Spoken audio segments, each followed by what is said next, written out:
How to make a mixtape. Now, the making of a good compilation tape is a very subtle art, many do's and don'ts. First of all, you're using someone else's poetry to express how you feel. This is a delicate thing. You gotta kick it off with a killer, grab attention. Then you gotta take it up a notch. But you don't want to blow your wad, so then you gotta cool it off a notch. There are a lot of rules. I'm gonna put this on though before. Let me just put this on to kick off the podcast.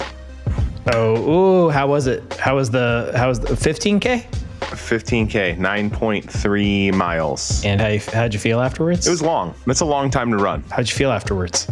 I felt fine. You know, like I had been training for it, so like I knew what to expect. But here's what's really funny is that when the standings came out, initially, like you get them pretty quick. They like, I didn't know, and I've never done like an organized race. I did one forever ago, and I don't remember it.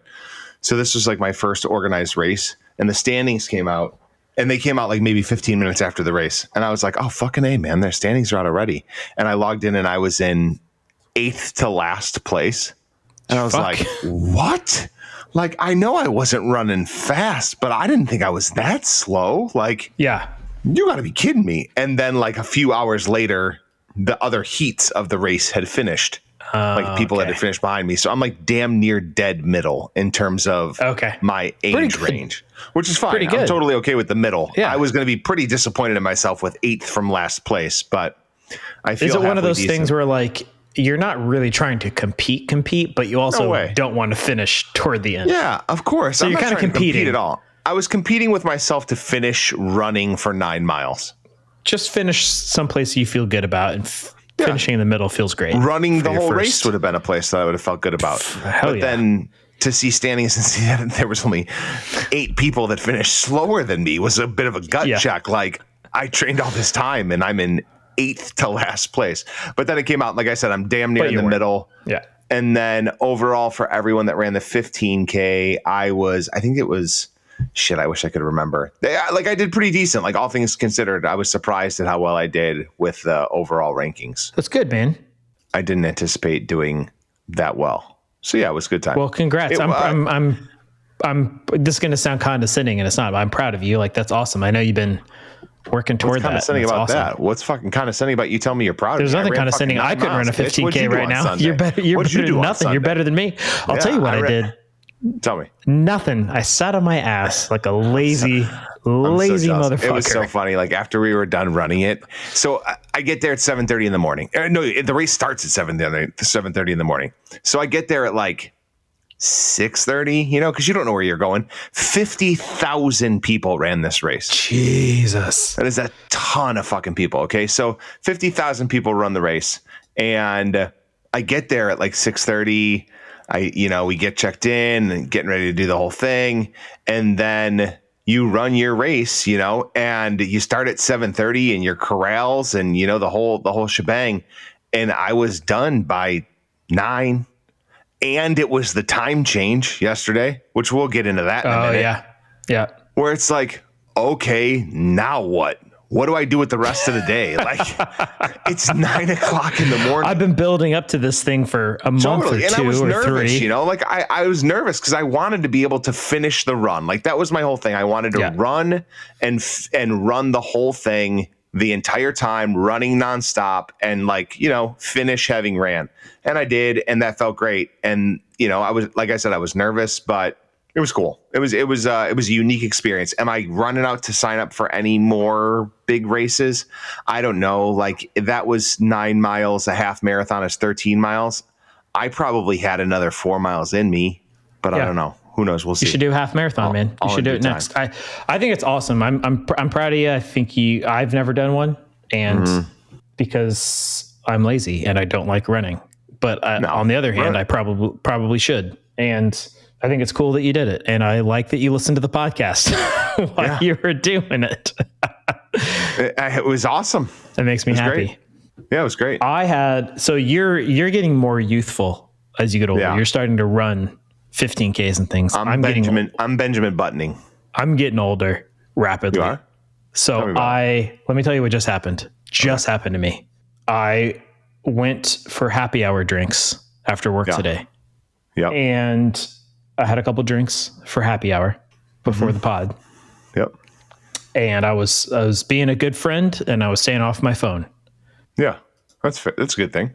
Good thing. And then I made the mistake at some point late, like really close to the time I needed to leave to come back home and record this. And I looked at my emails, and I had a work email, and I won't get into details because they're irrelevant.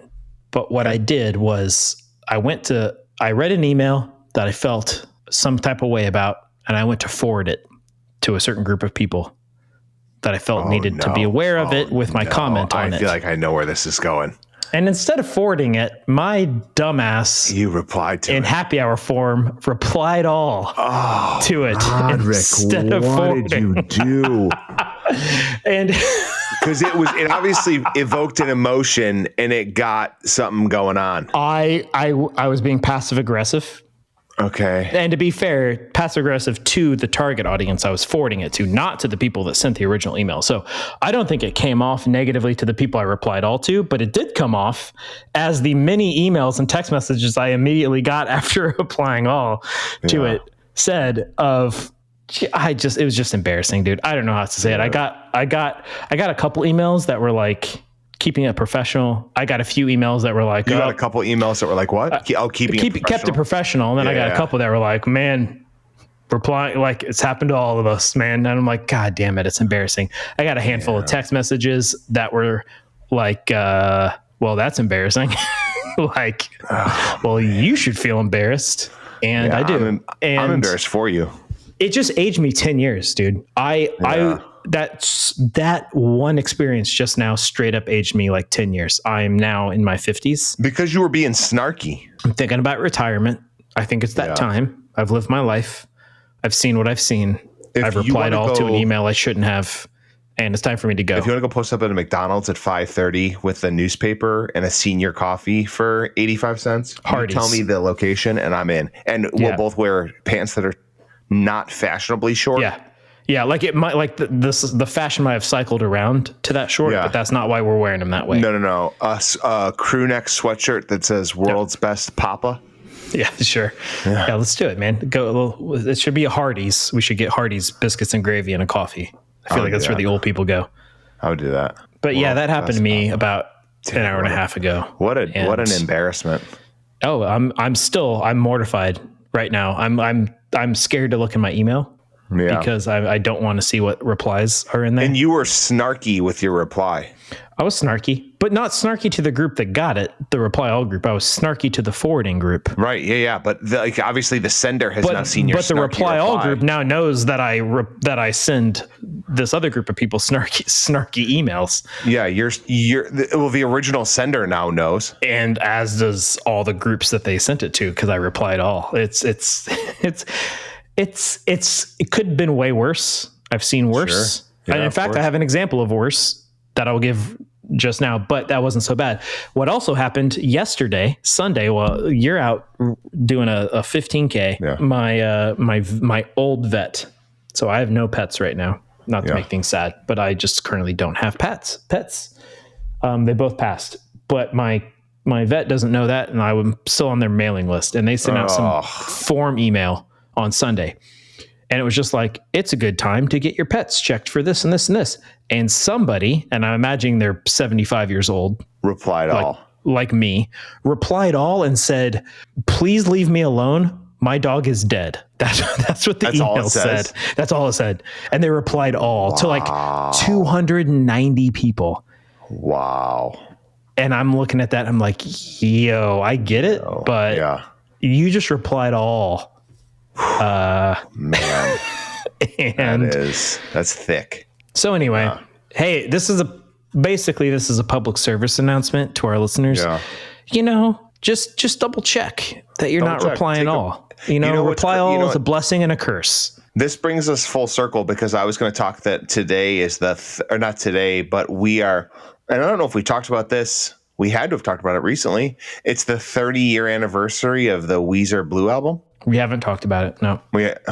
Today, I don't know if it's today specifically for when it came out, but the Blue album by Weezer has been out for 30 years. That makes, I feel like that merits your email. Like that. Like, What do you mean? Oh, okay. The Blue album came out since he's been born, so yeah, he would reply all. Oh, fair. I see what you're saying. Mm-hmm. Yeah, but dude, that like 94, everything came out in 94. This was the 30th anniversary of everything. What else? Downward Spiral, Dookie, Definitely Maybe, Ill Communication, Dummy, Grace by Jeff Buckley, Super Unknown by Soundgarden. Right, you're right. Yeah, I guess shit. Live Through This by Hole, Park Life by Blur, Vitology by Pearl Jam, Ready to Die by... Dude, like 1994 is arguably the best year in music ever.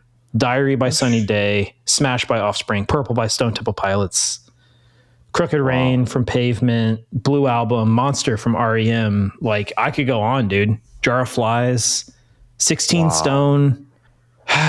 What a hell of a 1994 year. the best year of Illmatic music? came out in 94. I think 70, 79 has a case. 94 has a case. What are the other famous? Is it 67 that had like a shit ton of really good albums? I don't know. Death Whistle. There's a few years, and 94 has got to be one of them, dude. Wow, that's incredible. But you're not wrong. Yeah, Blue Album came out. And yeah, the fact that there's been an album out that I liked that has been out for 30 years means that you can reply all to an email. Well, I appreciate your forgiving nature for my faux pas, for my professional and digital blunder, but I'm still embarrassed by it. And did you get your car fixed? So there's nothing wrong with my car. It turned out I got a bad batch of gas, and the people at the mechanic said it's happening more and more now. Yeah. First of all, I thought your car was electric, but turns out it's a hybrid. Yeah, it's a hybrid, and it's got less than 10,000 miles on it, and it started to freak out when I was back home, and I took it in. And they ran a bunch of tests, and they were like, "Yeah, you got some bad gas," and they were like, "We've been seeing an increase in this happening." That's the craziest shit I've ever heard. Did they siphon it out, or did they say just run it dry? Well, they ran it's. I guess it cycled itself out because they started driving it a bunch, and there was nothing wrong with it, and so it's kind of like process of elimination. But they did say the guy was very like it's been happening a lot, and there's no way. It's not like going to a certain gas station or whatever, you know. Wow. They're like, it's just been happening more. So car's fine. Thanks for asking. I'm glad that you got home safe. Oh yeah, you're back home. Yeah. Back home. Anything cool since you got home? I have no memory of the last week since I've been home. Yeah, I don't know. It's a hectic time. It's crazy because I was talking with somebody. So this is one of those every 4 years where the time between Thanksgiving and Christmas is the shortest. Mm-hmm. This is one of those years. Yep. It's 25 days. No. Yep. It's the 28th through the 25th. It's like 27 or 28 days. 27 or 28 days. That's nuts, man. That's crazy. It's every 4 years. Yeah. How do you feel about that? You dislike it? You want a long holiday season? Or? I'm okay with it. I'm fine with it. I love Christmas. I fucking love the holiday season. I absolutely love the way it feels. I love going to the city in the holiday season. I love all things holiday themed. Like, I have Hulu. Obviously, most people have Hulu. I'm excited for Christmas commercials. On my Hulu. Like, I love the fucking holiday season. I love the way it feels. I love the vibes. I don't love the fact that it's been so warm. Like, I wish it was feeling cooler. A little cooler. Yeah, for sure. It was 70 degrees in Chicago today, which is pretty gnarly. It's nuts. Nick Green, longtime listener, soon to be first time guest, posted photos on Halloween, and it had snowed a shitload in St. Paul, which is just nuts. Yeah, Reno showed me his backyard, and it was all snowy and shit. And I'm like, on that day, it was 80 degrees here. Oh, it's crazy. It's wild. But yeah, do I need a longer window between Thanksgiving and Christmas? I don't need one, but because I like Christmas as much as I do, it's fine either way. I'm okay with it either way. I see what you're saying, and I mean, the calendar is the calendar. Like, you can't control it, so it's a weird thing to be annoyed about. But I also love Christmas. I love the holiday season. As you get older, the same amount of time feels shorter. So the holiday season feels shorter every year to me. even though it's the same amount of time. But this year it's literally shorter. And I do think that bothers me. Like, I like putting the work in to decorate a tree and decorate the house and do the things, but I also want to enjoy it for as much time as possible. Yeah. You know, and I don't want to have it up at the end of January though. So like, maybe it's just a week, but I'd like that week to be able to like get in the holiday mindset. Cause I just can't get in the holiday mindset until after Thanksgiving, man. Yeah, totally. I'm down for that too. Like I'll watch Christmas commercials now. That's great. The tree goes up the day after Thanksgiving, if allotted, you know, like usually we're working, but the tree goes up somewhere right around after Thanksgiving, probably as that close weekend. To possible. Yeah. Yep. And then it comes down the first week of January. Yeah. It stays up through New Year's, you know, so and give then me it comes down the first maximize my holiday time, maximize my tree time. Yeah. So that's a bit of a bummer, but you'll have to it is what it is. You lived in Chicago when you lived here to do the Kris Kringle market? Oh yeah, dude. And it was one of the coldest days in the history of the city. I froze my ass off. I remember that day. I froze my ass off. That's the day we decided to go to the Kris Kringle market. So did you do hot wine? I've never, of course, the mulled wine, dude. But I've never been, it was cold by the time I got halfway through it. Yeah. Like it was so cold. I'm like, how do people who hike like Mount Everest do it? Because I'm ready to give up now. They're probably a bit more equipped than you, and probably Vans Authentics and denim, you know, for sure. But you get my point though. Like I also wasn't on a mountain. I was in downtown Chicago surrounded by fires and little buildings and stuff. And then I'm like, I can't do this anymore. I can't do this anymore. I got to go inside. There was a few years ago, I can't remember what it was, that it was colder. Chicago was the coldest place on the planet, and it was colder here than it was in Antarctica. And with the wind chills, it was like negative 65. And I don't know if Jim Bob listens, but if Jim Bob listens, he had family from Woodstock, Illinois, which was the coldest place on the planet that day. Wow. Which is so funny. That's wild. So bizarre. I think when people hear about the lake effect, they always take it with a grain of salt, or they think like, oh, it can't be that bad. And I think I was one of those people until I lived in Chicago, and I was like, oh no. Yeah, lake effect's the lake effect. That lake effect temp is no joke. Well, that's like, do you remember? We'll cover one more thing, and then I want to bring our guest in to bitch about daylight savings, and then we'll kick off the mixtape.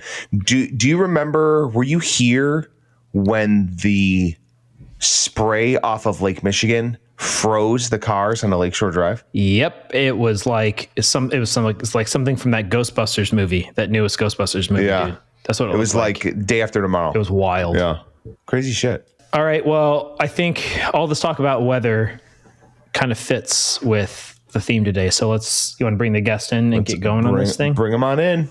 Sweet, let's do it. Do you like little gimmicks? I can make that happen for you. How was that? No, and we need to know, like, what is it? So I make stickers for people and companies alike. I've been working with tattoo shops and clothing brands making their stickers for them. Ooh. So if you have a small business or a tattoo shop or a clothing brand or a podcast that you want to advertise for, there's big things from Little Gimmicks. And the fact that you haven't used that once in the tagline for the Instagram is a fucking abomination. See, I'm purposely not doing that. I don't want you to have any stamp on what I'm actually trying to accomplish here. What a dick. Doug, if they mention how to make a mixtape podcast, what do they get? They get 10% off their order. There we go. Doug at littlegimmicks.com. That's the best way for me to see your requests, by the way. Big things from Little Gimmicks. Buy some stickers, maybe B-. Sometimes good, sometimes maybe shit. Cool. I've loved our stickers. I slapped those things on a lot of urinals, and they've been fucking great. Hold up to piss. Great. There's your there's your new tagline. That's the advertisement. That's the tagline. Little Gimmicks. They hold up to piss. Great.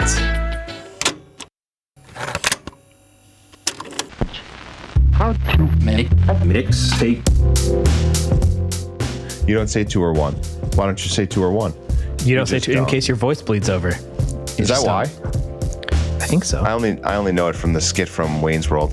Rod, will you put a little bit of the intro to Welcome Back, Cotter into this part right here? Welcome back. No, not you singing it, Rod, but like the song.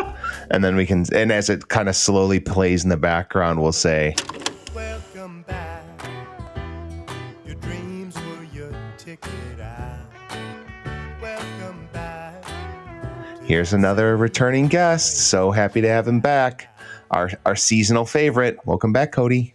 Cody Veals. Are you comparing Cody to Mr. Cotter? No, it was not a comparison. It was just the only song that popped in my head really quick that had Welcome Back in it. Just a seasonal side piece. Damn, I want your name to be the seasonal side piece. Cody, how you been, buddy? Dude, I'm so good, man. What have you been up to? Like, honestly. Life? You were traveling recently, yeah? Yeah, I just got back from California. So a few years ago, my friend and I flew into San Francisco, and we did the PCH all the way up to Oregon. Mm-hmm. And this time we went all the way from San Francisco to the border of Mexico, Tijuana, if you will. Damn. That's so cool. Awesome. Can I ask you something? Did you listen to A Horse with No Name by America on the trip down the Pacific Coast Highway at all? Because that's weird. At some point, probably, honestly. Okay, good. We listened to a lot of GTA 5 soundtrack for like a good portion. Nice. Yeah. We were like, oh, I remember this from the game. I remember this from the game.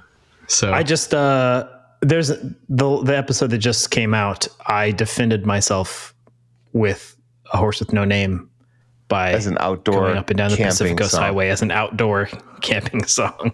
But I still stand by it. All right. Damn it. It didn't land, but that's fine. It's a great song though. Cody, weigh in heavy right now. Love or hate a time change? I hate a time change. It doesn't make any sense. Time change. And there's like all sorts of lore as far as why it has to happen. What's the reason that you know that it has to happen? Something about farmersonly.com. Yeah, I think that's true. They need more time for dating. They need more time to go on their dates. Yeah. More time in the sun on the crops.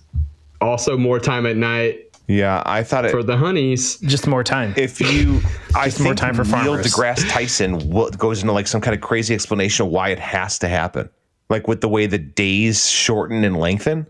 But it doesn't make sense because it doesn't happen across the globe. It just happens in the United States. Well, that's funny because I remember the reason that it happened was economic reasons, and I've heard a bunch of economists say that it's no longer relevant. True. It like my understanding of it was that it gave farmers more time to harvest their crops because they had to do it during the daylight. So they did it during the harvest season so that farmers could actually get all the crops harvested. But it's like everything's not that it's all like all machine stuff now, but it's like not relevant anymore. Like they can get their stuff harvested faster now. crop like they don't need an extra. We've all played they don't need an. We've all played Farmville. Yeah, we've all played Farmville at this point. They don't need that extra hour. Nobody's waiting 8 days for corn. It's just like ingrained in society now. And if anybody's an expert on this and I'm wrong, please don't I'm just talking out my ass right now, but this is what I remember. And that surprises me that Big Neil thinks that. I don't know that that's true. I think Neil deGrasse Tyson said something about daylight savings time is relevant, and he explains why. I'm going to have to Google it after the podcast. He went after Elon recently in a post, and it made me so happy. I would love to see those two have a smart off. It made me so happy. They kind of did. That's what happened. They kind of did. And then who won? Then he had to clarify himself. Elon? I think it depends. Elon lost? I think it depends on who. Just like everything in the modern world, dude, it just depends on which side you're already on going into it. So who are you guys heavy that Neil deGrasse Tyson would win in a smart off versus Elon Musk? I believe so, for sure. Oh, for sure. Yeah, I think so too. Cody, I want you to introduce the theme because I have something to say about it. So why don't you go ahead and tell us what the theme is going to be for the episode? I believe it's songs about falling down. That's correct. That's correct. That's correct. No Chumbawamba, though. Oh, I didn't know that was a rule. Yeah. It's songs about fall. I would assume it's songs that remind you of fall. Hell yeah. Fall time. Autumnal, as Rod would say. Autumnal, as I would say. So I was a little late to recording, as I covered in the intro. I was busy falling down. I was at a happy hour making a fool of myself. But what I will say made me really happy is today's the first day in a couple weeks that it's a little chilly here. I had to put this flannel on, which made me happy. I get in my car and I'm re-listening to my songs for this, which got me in that autumn mood on my drive home. I get out of my car in my neighborhood. My whole neighborhood is just nothing but yellow and red leaves. And I get out of my car and somebody's got a campfire going. Oh, man. In my neighborhood. And it's just leaves on the ground, campfire smell. I just listened to I felt great. And I'm so so excited to talk about this. I've been so ready for this episode for a while. I love that. I'm happy for you. Like, I feel like women talk about having different seasons, and they talk about like their skin tones. Like you're an autumn, you're a summer, you think, or whatever. Are you an autumn? It's like a thing. I have no idea what my skin tone is, but I'll tell you, like my personality, I'm an autumn. so I'm ready for it. Do you feel like, and this question goes to both of you guys, do you guys feel like your song choices have a lane? Did you stay in a lane with your song choices? I think you guys might not let me come back after this one. That's fair. Too much of a lane? Yeah. Or too wild? I try to justify my actions for sure. But I think I'm ready to get a little weird with it. Yeah, I am all over the fucking board. I am fucking everywhere. I'm up, down, I'm left and right, because I feel like fall puts it, whereas it's the best season. Do we all agree that? I mean, 100%. Oh, 100%. Okay, it's the best season, but like I listen to the craziest music in fall, so it's all over the place. I have a autumn playlist that I've been adding to for years, and autumnal. I kind of knew which songs I was going to pick for this already, but I'm with you, Donnie. It's kind of all over the place, and I think different bands and different songs can feel like fall time, but sound totally different. So I think I might end up being the most like in a single lane, but even I've got some out there genres, I think, on this that I'm excited to talk about. So okay. With that said, Cody, what are the rules? Well, wow, Donnie, I thought you'd never ask. Yeah. The rules are it can't be too deep of a cut. That's correct. Right? Unless that's the theme. That's one of them. Yeah, we tend to ignore that rule a lot, but that's on there. No repeating the same artist. Unless you're Christian. Unless you're, or me. Or Roderick, who did his own same song twice. So fucking embarrassing. What can I say? So embarrassing. What can I say? 313 songs, and Rod can't come up with 313 unique songs. So what you're saying is we might hear the second coming of French Montana on this episode. I hope. That really puts him. Great puts Rod fucking in callback. Autumnal mood. Dude, I love me some Moroccan hip hop in the fall. Yeah, what can I just say? Something about the fall that makes me want to get a bag, you know? Yeah. That's right. Damn straight. Bag of candy, my Fuck man. with me and get a bag. So, and then it has to kind of flow, right? We don't want to weigh too heavy on one genre. We want it to flow, ebb and flow, right? It should have a flow. You want to kick it off with a great opening track, but then you want to take it up a notch. He pretty much he's done. That's the best yet. For sure. Yeah, absolutely. Done. That's the best yet. All right, you said you've got a new abridged version of the rules.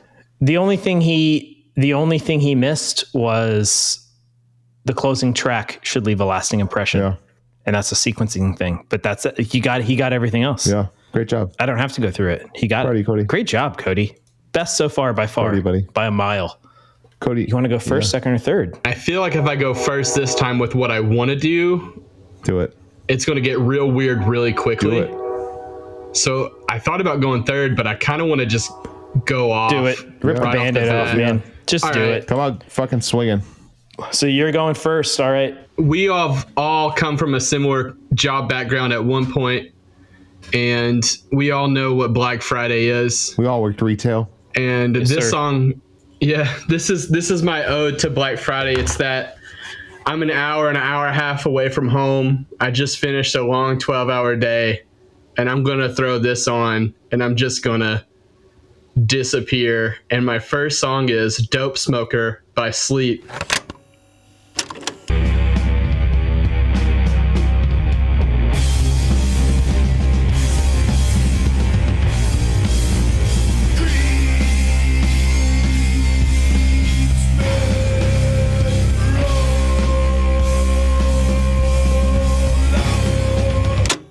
The 63-minute long just powerhouse. Yeah. I love that. Oh, that's fantastic. Fuck, dude. High on Fire just played in Chicago not that long ago. Oh, how was it? I didn't go, but my friend went, and they played at like a fucking 60-person bar, like on the side patio. And I guess it was fucking awesome. Like Matt Pike was just a fucking maniac. I almost went with Electric Wizard's Dope Throne as a 10-minute stoner doom metal song, but I just feel like nothing was going to hit as hard as Dope Smoker. Yeah. So I do think stoner metal is fall. It's some of it's winter, but most of it's fall. Like I'm with you on that. So I can't knock this pick. I do have to ask, are you aware of how long cassette tapes run for? And I know this is not real and we don't actually make cassette tapes out of this, but we were at least pretending up to this point that these were actual mixtapes, Cody. Come on. Is this a song where you're going to have to flip mid-song? I think this one song is 3 cassette tapes in length. I wonder, I think that's poetic. This? We're just going to put it on. I mean, what do you want to do? Yeah. I mean, I've always appreciated Sleep's. This never matters to the song, but I'm going to never not talk about this. I love their album artwork. This band is one of those bands that they're a third man band. So good. They're a third man band. They're on Jack White's record label. Oh, interesting. Yeah. But also you can't find licensed apparel from them right now. You can only find like bootleg sleep apparel online. Like there's no like official licensed website that sells sleep apparel. So anything you were to buy. That's fine. I'm all about bootleg music merch, man. Like I think it's dope. It's probably buy the bootleg it's probably like Slurp on half of them. You can only find it on TeamU. Yeah, for sure. What makes this your autumn song? Other than like post Black Friday. Yeah, I think it's the dissociation that goes along with it for me. Just kind of like getting in the car and just putting it on and just not worrying about anything else. I'm just going home. Yeah. And I don't have to worry about skipping the song. It just kind of plays out, right? I think 8 minutes in, you start getting some Viking yells, pieces like that. 2 minutes in, it's like some great drums. And I mean, at the end of the day, it's just a biblical story about some wise, great cannabis users in biblical times. I don't know. There's just not a lot to it. I tried to research the lyrics pretty heavily. From what I can tell, it's just about the vibe. Just good vibes. Do you know what's great about this is that the song is 63 minutes long and it has over 2 million fucking streams. I wonder how much of the song you have to play in order for it to count as a stream. Or did 2 million people listen to all 63 minutes? In a perfect world. I don't think you have to play the whole thing for it to count, but yeah, it's great either way. Good call, Cody. I love the way you open it. Is this the longest one? Oh, is this? Did you just ask that? And did you just earnestly ask that? Yeah, I love that though. Okay, like just kind of like, oh, is this the longest song you've ever had? Great job. I like this kind of stoner metal. You know, there's a point in my life where Pelican and Isis and Sleep and this kind of stuff was like relaxed me. Yeah, a lot. You know. Who's up next, Roderick? Is it you or me? Well, you went first last episode, Don. Although that episode might end up coming out after this one, we don't know yet. Okay. But you went first last episode, so I think it's me. Okay. All right. So I'm gonna paint a picture real quick, and this is gonna sound corny, but it's real. Break out the brushes, Bob Ross. What do you got for us? Actually, you know what? You guys are gonna agree with me. I think you guys are gonna agree with me. So the transition from spring to summer is just really gradual. It's like it's kind of spring, it gets warmer and warmer and warmer. Now it's summer, right? I think fall to winter is kind of like that too. It's like, yeah, it's colder. Now it's winter. The transition from summer to fall and winter to spring are the two that are kind of like, you notice it. Like there feels like there's a day where all of a sudden it's spring or all of a sudden it's fall. At least to me, in my experience. But fall is the one where it really smacks me in the face. Like every year without fail, there is a day where I go outside and all of a sudden the air smells different. It feels different. It changes my mood in a positive way. Yeah. It's hard to explain, but it's happened every year. Like there's a day, it's like the air's crisp.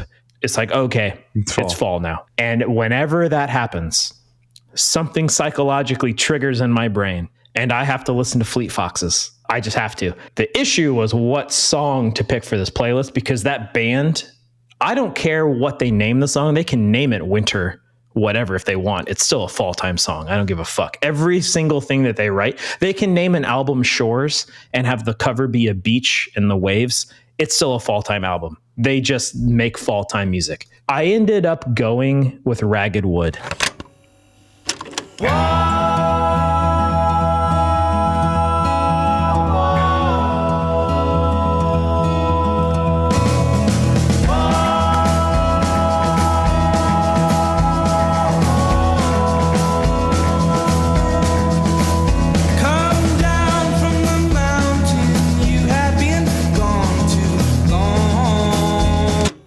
but it could be anything. This is like maybe the most fall time band ever, and I just love it. Like it just the way they sing and their harmonies is literally like a bunch of leaves on a tree brushing against each other and making that like leaf sound. That's what the harmonies of this band sound like. They straight up sound like the season. It's insane. And I'll be damned if I don't have a relationship with Fleet Foxes. Cody, your aggressive nods when I said Fleet Foxes made me feel really good about myself. So I love Fleet Foxes, and I agree with everything you said. What was the first song you heard by them? Ooh, first song? Probably, is it Winter Hymnal? Is that the White Winter Hymnal? White Winter Hymnal. Was also probably my that first song for sure. And even that's a fall time song. I don't care if it's called White Winter Hymnal. Like that song sounds like the fall. They talk about the snow in that song. Ragged Wood, the song I picked for this, they try to make it a springtime song. Like the lyrics are literally come down from the mountains. You've been gone too long. Spring is upon us. Nice try, Fleet Foxes. You wrote the most autumnal song ever. I don't care if you talk about spring in it. It's still a fall time song. Good try. There's a picture of all of them not wearing sweaters. Why would there be? Have you listened to their music? Yeah, I think it just ties it all up. They make sweater music. Yeah. I don't think their arms have ever been seen by people. They only wear long sleeves because it's perpetually fall. If Tim Burton's life is perpetually Halloween, Fleet Fox's life is perpetually like the fucking apple orchard in the fall. So great job. So that's my first pick. There you go. And all right. Goddamn, if people don't listen to Fleet Foxes in the fall, then maybe they're just not white. I don't know, but it feels like a very white band. Yeah. Also. Yeah. Wrong. All right. Great job, Rod. Happy with what you've contributed. Thanks. Now, if I want to, I can go in exactly the same of either of your directions, or I can go somewhere completely different, but know that I'm going to circle back around to hang out on the Cody camp or on the Roderick camp. I appreciate you coming to hang with us. But I'm going to tell you right now, I've talked about it on the podcast in the past. I'm also a big fan of a window down with the heat on, like in the car. Like the window down with the heat on, the window cracked, so I'm letting the cold in, but I've also got the heat on, so my feet are still toasty. And for some reason, I think it probably is Halloween-y, even though Halloween is past, but it's still a fall time holiday. And obviously around fall time holidays, you listen to Psychobilly because you don't really have much of a choice but not to. So I'm going to listen to Necromantics, Who Killed the Cheerleader.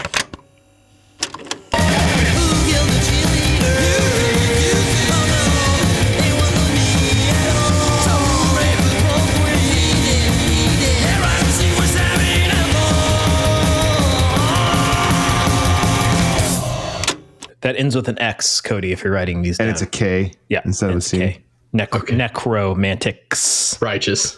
The best coffin bass in the world. I mean, like, despite the shape of the dude's bass, he is a fucking ridiculous upright bass player. Like, it's not a knock on them. If any band should have a coffin bass, it's this band. Like, he has the best one. Like, there's multiple coffin basses out there. Yeah. He's got the best one. He's definitely just he's a front man. More so than he is a fucking, like, that dude was born to be a front man.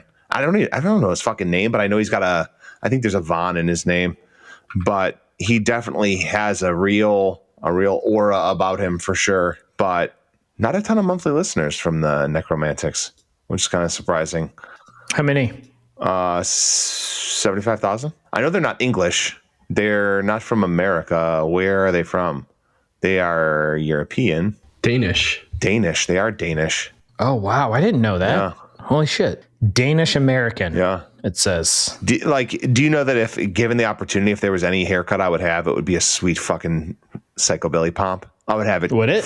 Tomorrow. Like, I can't grow hair anymore. I've just come to terms with that. I grow a hell of a beard, but nothing's coming out. Like, everything that used to grow on my head now either grows out of my ears or out of my face. Comes out the bottom? Yeah. It either comes out my ears or my face, which is just part of getting old, which is the part of where you'd forward an email instead of reply. You'd reply all instead of forward. Yeah, it's fucking, if I could still grow hair, it would be a Psychobilly pomp for sure. And I would take a lot of care of it. Like, I would carry a comb all the time. Just like the switchblade comb? We have to. Yeah, absolutely. Yeah, it's got to be switchblade comb. Yeah. But yeah, surpringly low monthly listeners too. I remember them being like, they were on Hellcat, man. So it was like the Transplants and Rancid. They were on Hellcat. I know that the dude, I don't know if he was married to or just in a relationship with the chick from the Horror Pops. Oh yeah. They were another psychobilly band. They were fun. She kind of slayed the upright bass too, but holy shit, it looks like they have a new album out. That's funny that I say that happens. In the last episode, we were talking in Doug's episode how bad I wanted a new Chuck Reagan album. And literally the next time I went to listen to Chuck Reagan, he had a new album out, which is really exciting. So in the last 2 weeks, Tiger Army was on Hellcat too. Dropkick Murphys is on Hellcat. So many good bands. I don't actually think they're a label anymore. I mean, I think they are in that they continue to put out their catalog, but I don't think they sign new bands, which is a shame because their catalog's fantastic. I'm looking through it right now, dude. Op Ivy, Interrupters, Boss Tones. The Necromantics are now on Horror Pops. Cleopatra Records. Never heard of it. No, I don't think anybody has. Cleopatra coming at you. That's exactly what I was going to say. I got nothing negative to say about your Psychobilly Fall Time. This is the season to listen to it. Do you want to know? Wait a minute. Hold on. Let me double check. I think. Do you want to know? Cleopatra Records. It's pretty big. I mean, there's quite a bit. It's like full blown goth punk psychobilly record label, which I'm excited to spend time with. So I'm looking at their the Necromantics catalog right now, and they have 4 albums. 5 albums whose album cover is just the 3 of their heads floating in space. Yep. Fantastic. It's great. Fantastic. It's fucking great. Return of the Loving Dead, Life is a Grave and I Dig It, Brought Back to Life, Curse of the Coffin, and the Symphony of Wolf Tones and Ghosts something. ... Yeah. And Ghost Notes. All 3 of them have that floating head thing with their giant hair. Just love the commitment to the image, dude. That's great. And then Dead Girls Don't Cry is a great cover too. It's like a Nosferatu looking thing, but it's just their shadows, but you can see their big pomp haircuts in the shadows. I would give to have that. Their pompadours. Oh, it's so good, man. Yeah. I love the is it condescending to say commitment to the bit? I mean, it's kind of a bit, It's not a bit. That's a lifestyle, motherfucker. Well, it's not a bit in that it's real. There you go. That's the word. Lifestyle. Commitment to the lifestyle. No, Sorry. It's a lifestyle, motherfucker. It's not a bit. It's a lifestyle. You jerk. Maybe a little both. Maybe a little bit of both. But either way, yeah, for sure. We're going to spend some spooky time and fall time with the Necromantics. Spooky time. Side note, my buddy Ross, I got to hang out with him when I was back home in Indy. And he was like, dude, you mentioned the Ghastly ones on a podcast. And he was like, that's my every morning listen now, and my little girls love it. It's fantastic. I should have said this because I've always thought this. It's fucking Scooby-Doo music. That's what it is. It's like surf punk, horror surf punk, which is basically just Scooby-Doo. It's Scooby-Doo music. I would play in a so Scooby-Doo music band. Absolutely, dude. Absolutely. What's the fucking instrument that you put your hands by? Theremin. Yeah, we would need a theremin player. A theremin, for sure. Yeah. Creepy as hell. Cody, you know how to play the theremin? I can figure it out. Okay, cool. I feel like I can figure this out. Cody's got it. He's got 2 hands. He can play the theremin. We need a spooky. I've listened to Neutral Milk Hotel. We need a spooky fall time autumnal band name. Donnie, one time I saw Murder by Death play a small show, and they had a black and white silent horror movie projecting behind them the whole time, and they had a guest theremin player just for that one show. Yep. Did the theremin player play on every track? On every song? No, but quite a few. That's too many. Quite a few. It would have been too much, but quite a few. But yeah, I mean, maybe 2. You have them come out for the second song of the set and the second to last song of the set. That's as much theremin as you need in your set. Or maybe an intro, like a creepy intro or something. Yeah. All right, Cody, where are you going next? Where are you taking us? I'm at a crossroads because I thought something was going to get taken first round, and I'm going to hold off still. I don't know. I think I'm going of Up and Coming Monarchs by Pedro the Lion. Sunken ships rest upon the ocean floor, where I've made my home to dodge the draft once more. I think it's a perfect autumnal song. I have something in this vein later, so continued crossover, but I did not have this band, so... I love David Bazan and Pedro the Lion, and especially this album. I think almost every song off this album is perfect, probably except for one. They have one song. It's just like that one song. It's just so nitpicky. I just like can't stand it being on the album. I wish I could just delete it. But like, I think anytime this song comes on, it just like kind of puts me in that place where I'm just like, this is a fall song. And like, I think I crave it a little bit more when the leaves start to fall. It's just such a feel. Like this song feels to me. You know what I mean? Like, and I was like doing some deep diving because I was like listening to the lyrics and trying to like piece it together. And online, I was like looking at some research, and it's pretty much David Bazan talks about how it's similar to raising his kids in America in a wild political environment. And that's where much of the song came from, which I had no idea. But I thought that was like kind of a unique perspective without feeling like overly political. I don't disagree that this is fall, but I'm just, why does this kind of music feel fall to you? There's so much of this. Like I've got a bunch of it. That's the thing. There is so much that feels this way. And I agree that this is dead on for the season, but why? Like, what is it? Is it? Well, that's a big question.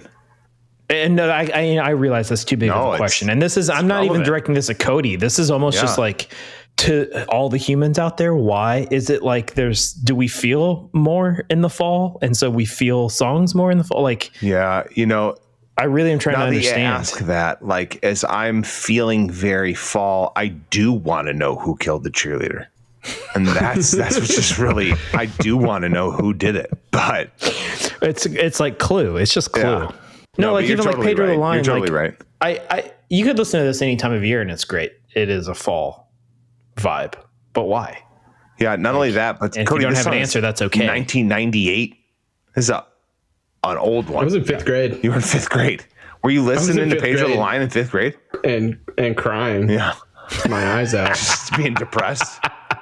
The politics really had me by a stranglehold back then, I get it. But I think part of it is just like the music doesn't really go anywhere. It just kind of hits and it stays in the same spot. Is it when you found it is what makes it what it is? I found Pedro the Lion in college for sure. So I would agree to that. So back to schoolish time. So it would have been school season-ish. Okay, that makes sense. Maybe it is where the shit sticks.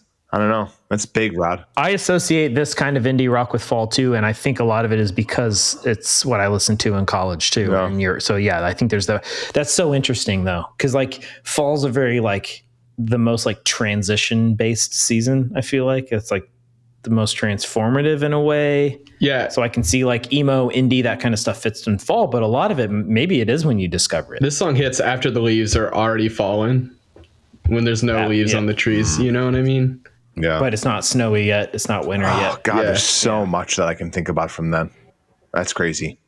Roderick, over to you. I don't really know how to intro this band, and neither of you will have heard this. Oh, what a pretentious dick he is. Neither of you will have heard this. Look at my rolled beanie.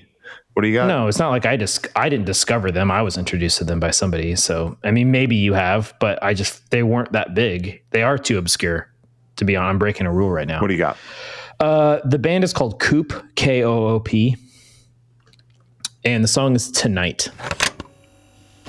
And hush, don't you cry when I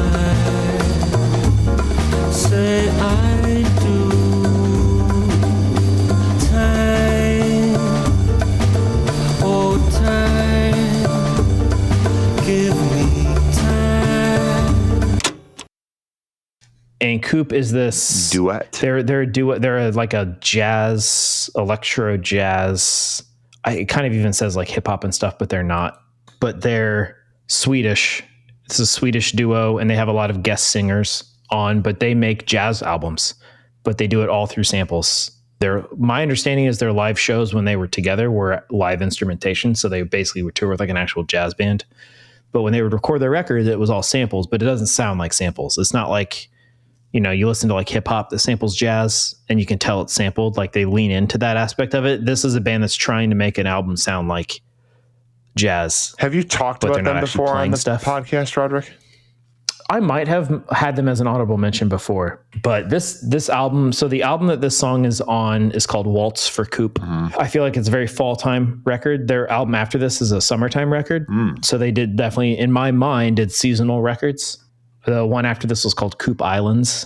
Oh, this has got windy, cold city vibes, doesn't it? Like I am walking through a blustery city. I am in a bundled coat.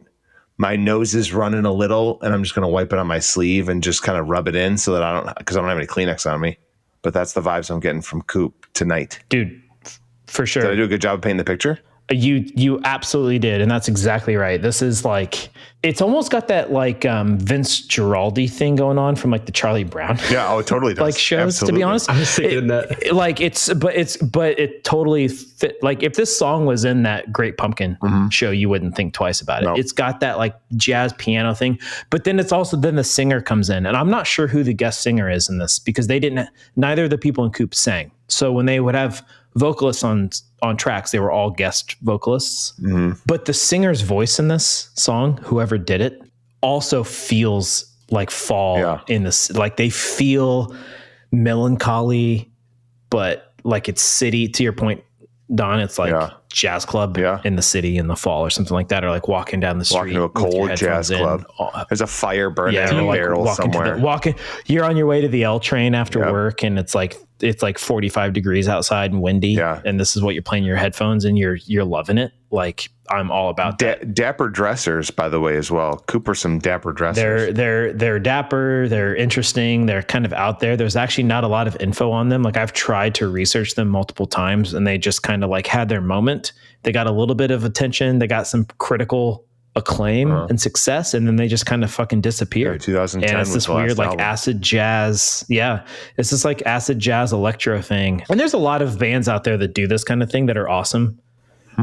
You know, not to make it all about them, but for some reason this band has always been like just hit with me really well. I mean, like it's good. I don't know. There's bands like Stereo Lab and Wax on Nightmare on Wax. That stuff kind of feels like this too, but I don't know. These guys just hit, and the song sounds like you heard it right away, Don, when you listen to it. You're like, yep, this is what this is. So to me, this sounds like the Weather Channel when they strayed from their vaporwave era.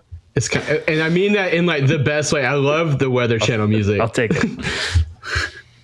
it. So the singer on the song is Mikael Sundin. Just to give him credit, because he is listed on here. Yeah, and so I just want to make sure he gets credit for this because his voice is smooth as butter. Yeah, it is on this. Great job, great choice, Roderick. I highly recommend people go listen to Coop, which they don't have a choice to listen to 15 seconds of it because I will have just played it. Yeah. But yeah, all right, there we go. I got so many directions I can go in.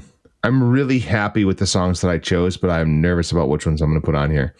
I did psychobilly. Okay, I'm going to go metal next. And not stoner metal. I'm going fucking in your fucking face, late 90s, early 2000s, In Flames pinball map.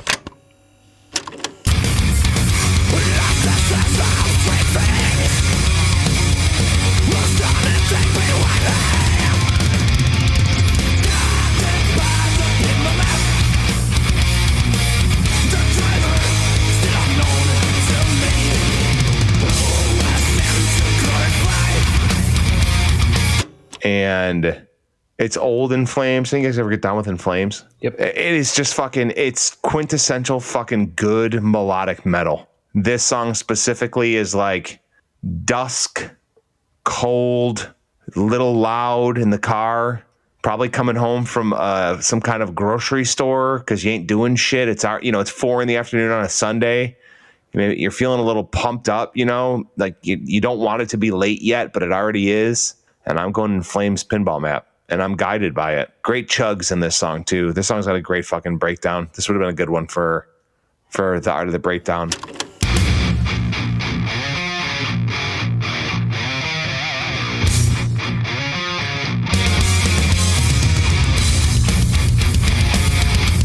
Yeah, In Flames is just such a fucking massive, good metal band for so long. Like, It's amazing, like, how long that band has been around and is still doing shit.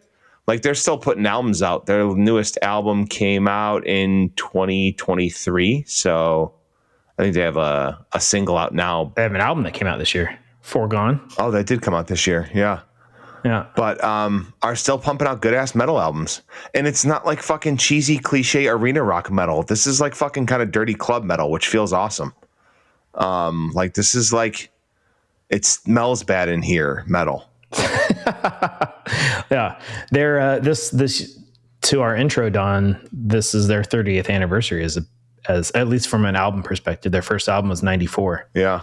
And they just put out a record and a single this year, 30 years later. Lunar Strain, this is the first album. God, that's a great fucking album. My favorite In Flames album is Colony, which was 99. And then they got a little bit more mainstream with Clayman, where it got a little bit less metal and a little more mainstream. Like it got a little like maybe the club mopped at night. Whereas in Colony, nobody's taking out the fucking mop. It's still just great fucking metal. And I think Pinball Map is a really fun melodic metal song. That's why it's In Flames. I think Reroute to Remain was the first I heard of In Flames. So this was before then. Yeah. But I definitely remember going back and listening to some of this, like when I was going through my metal stuff. What did Metal Rod look like? I didn't look any different. I was still mostly like a punk kid listening to punk, but I definitely got into a lot of metal in college. Like the drummer in a couple of my bands is like a big metal guy. It was Zach. Yeah. He's been on the show. Zach, big metal guy, got me into a lot of really good metal music, took me to metal shows. I don't know. Yeah. And like High on Fire, In Flames, Torch. You want to know what's really like cool is that this is the first. I don't know about first. Yeah, probably the first. No, that's not true. Fleet Foxes had a shitload. But fucking In Flames averages 2.1 million monthly listeners. Still. Whoa. Yeah. Which is bananas. Cody. And that's just Spotify. That's just Spotify. Cody, do you have any relationship with In Flames? So I don't, other than I did work at Hot Topic for a while, but what I will say is the two featured playlists for this are Heavy Workout and Metal Essentials. Yeah. And I think that seems totally appropriate for what I've listened to so far. Yeah. They're fucking great, man. They're just, like I said, I mean, like Heavy Workout and Metal Essentials is exactly how I would describe In Flames. Again, I don't want to pose questions that we can't answer, but what is it about heavy music that feels fall time too? And some of it feels winter, but like I'll be honest, I don't actually have any heavy music on here, but I have a lot of heavy music on my fall playlist. So there's something about like the chuggy thing. There's something about that also when fall comes around, it makes me want to listen to it. I think it's also most of the time the lyrical content, Pinball Map being the exception, but like, you know, it's a little doom and gloom, you know, so like it feels like seasons changing into darker times. Plus you had spooky season of Halloween, so it's like, but it's the melodic metal, right? Because like the screamy aggressive metal is summertime to me. Like I want to roll my windows you're down. You're listening to fucking Cradle of Filth in the summer. I'm listening to Converge in the summer with my windows down. Yeah, dude. If it's brutal and screamy, it's summer. Yeah. If it's like melodic and like has feeling behind it, it's fall. Yeah. I don't know. All right. I think it's back over to Cody. Okay. This is where I'm starting to get a little nervous. I think I'm going to slow it down a little bit. And I'm going to hit Empire. I Was a Lonely Estate. It Was Your Heart That Saved You. Turning earth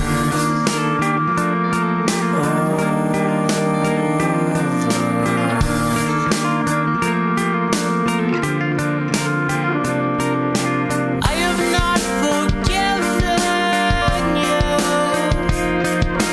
I don't think that I will. What I would like to say is this song's only like 2 minutes and some change, so it's kind of the opposite of my first song. I'm going for the shortest and the longest song on the same episode per. So it takes longer to say the title of the song than it does to listen to the song. It does. It does. I think what I love about this song is it kind of hits that Midwest emo scratch. What's the song again, Cody? It's called It Was Your Heart That Saved You. Okay. If you've never listened to Empire, I highly recommend it for anybody that's ever remotely loved anything similar to American football. I love this song. It kind of transitions from like a little bit up in your face, like vocals, and then it kind of mellows out the rest of the song. And then you start getting like the fading trumpet in and out. And it's just such a good fall vibe for me. And this is honestly an album for me that I'm probably going to put on over and over and over throughout the entire season.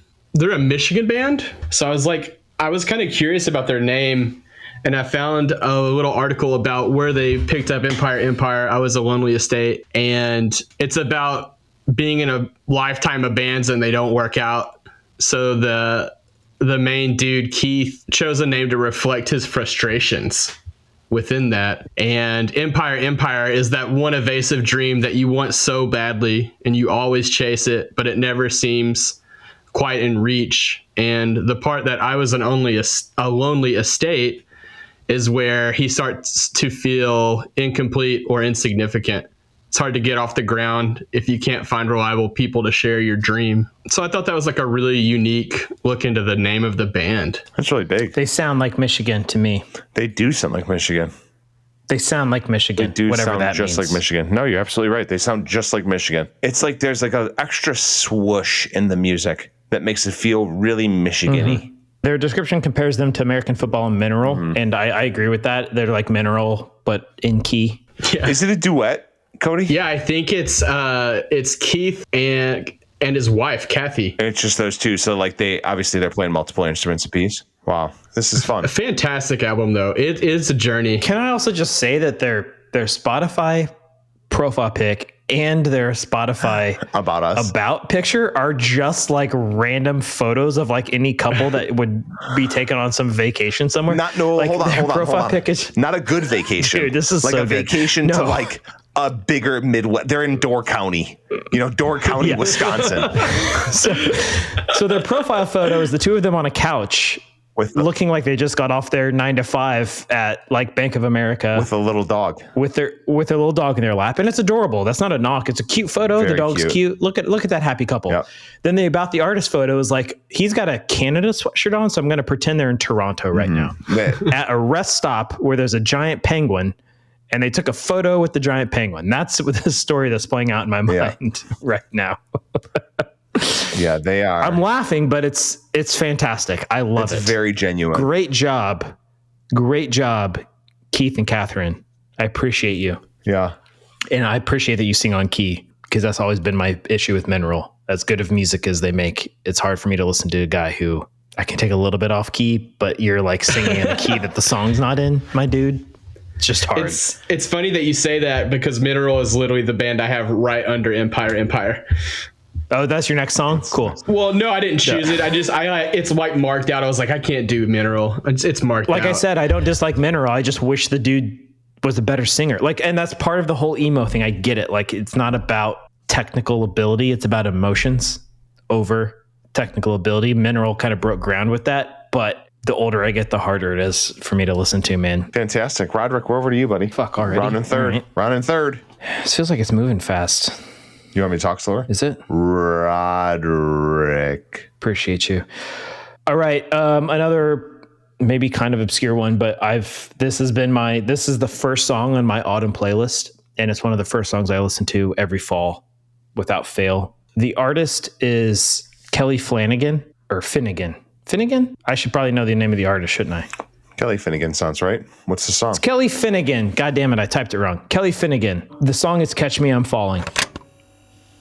I don't want to hear nobody's good reasons why I shouldn't fall in love this season. I will. Catch me, I'm falling. Oh, baby, I will. Catch me, I'm falling. And it's off his 2019 record, which is an absolute masterpiece of like neo soul music. If anybody's into that kind of stuff, like if you're into Amy Winehouse, if you're into the Dap Kings, if you're into Black Joe Lewis, Duran Jones, like if you're into that kind of shit, please check out Kelly Finnegan, especially this album, The Tales People Tell. So good. I don't know. I don't really know what to say about the song. It's just a great fall time vibey soul love song. The lyrics even kind of fit. Like what's people talk about it all the time. Like there's like a sociological phenomenon, like people couple up. Is it called coupling? that happens in the fall, or is it called something else when people like find somebody to like be with? Call it coupling up. Sure. Like that's the thing though. Like people tend to like find somebody in the fall to get through the winter with. That's true. That's the thing. It's like a thing. And like the song's kind of like leaning into that a little bit. Like some of the lyrics are like, why shouldn't I fall in love this season? Catch me, I'm falling. Like he's just embracing it. I don't know if that's what the song is about, but that's kind of how I interpret it. And it's great. And he's got this great, for what I'm assuming is an Irishman, because he's like a redheaded white dude with the name Finnegan. Kelly Finnegan. He is the most, and yet he sounds so soulful. He's the most record store looking employee person I've ever seen in my life. Here's what's wild though, dude. If it's impossible now because you've seen him, but I heard this entire album before I'd ever seen a photo of him. Yeah. And this is not what you thought he looked like. Imagine my shock when I saw what he looked like. I felt the same way about I was like, Alan Stone. There's an Alan Stone at all? I don't know who that is. Oh, no. God. Alan Stone is like what's it called? Blue-Eyed Soul. Oh, okay. Please listen to Alan Stone. Alan Stone like kind of probably rolls in the Teddy Swims circle a little bit, but it's got even more soul than Teddy Swims does. But give Alan Stone a listen. God, is he fucking good. That boy can sing. Did you guys listen to this? Like listen to the first 15 seconds of this though, and tell me this is not incredibly fall. Yeah. Oh, this is fantastic. Beautiful. Like the ringing bells. Like, what is that? Is like a xylophone or some kind of bell? I believe it's a glockenspiel. I want to see Cody Mosley. Sure. Let's go with glockenspiel. I want to see Cody Mosley. Fantastic use of the glockenspiel, Kelly. I was also going to jump in and say, I believe the term y'all were looking for was cuffing season. Ah, cuffing. Cuffing? Sure. Is that what it is? Yeah. It's coupling season. It's cuffing season. Cuffing season. Yes. Cuffing season is the time of year when people look for a short-term romantic partner to spend the colder months with, according to Google. That's really Great job, cute. Cody. Thank you. That's cute. Good job. All right. This is the cuffing song. That sounds so dirty. It does sound very dirty. This is wildly inappropriate. Yeah, go sit in the cuff chair in the hotel, right? Or something like that. Cuff chair. Why are there so many cuff chairs? This whole album, though, is great. Yeah. If like I said, if people are into like the soul stuff, I can't recommend this album enough. This label too, which I'd have to look what it is, but I've gotten into a couple other artists that are on this label. Coal Mine is the record label. It's got a very like Daptones vibe to it. So if people are into that kind of stuff, I'm looking forward to giving this more of a whirl. Yeah, just good shit. Just good shit, fall-timey stuff, kind of romantic. Good job, you big Irish soulful fella. Do you know the artist that I think is really good in this like similar like genre is Father John Misty? Oh, for sure. And I wasn't gonna say him because he was like in Fleet Foxes for a while, so I feel like that's a safe one to just like sit. Yeah, I think he was the original drummer. Oh shit, Father John Misty was I forgot what I was going, but that he's fucking massive. Father John Misty is huge with like a crazy cult following, but very good. My turn?